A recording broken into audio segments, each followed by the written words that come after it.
আপনাদের সামনে গুরুত্বপূর্ণ বক্তব্য রাখছেন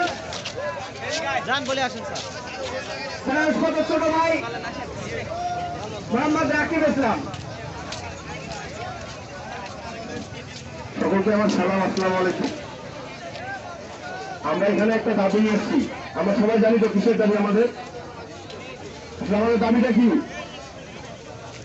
আমাদের এই জামতলা, যেখানে কুইগঞ্জের সাথে 5টা ইউনিয়নের সংযোগস্থল, সেখানে নিরাপত্তার জন্য, নিরাপত্তার তাগিদে, যেখানে 5টি শিক্ষা প্রতিষ্ঠানের ছাত্রী প্রতিদিন যাতায়াত করে, সেই জায়গায় প্রতিনিয়ত চলতেছে মৃত্যুর মিছিল।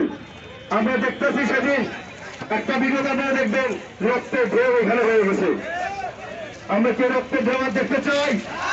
আমরা এই রক্তের ঢেউকে দেখতে না চাইলে আমরা যে মানববন্ধনে ডেকেছি এখানে, এর আমাদের একটাই দাবি, সেটা আমাদের এখানে একটা আন্ডারপাস না ওভারব্রিজের প্রয়োজন, যেখানে প্রত্যেকটা ছাত্র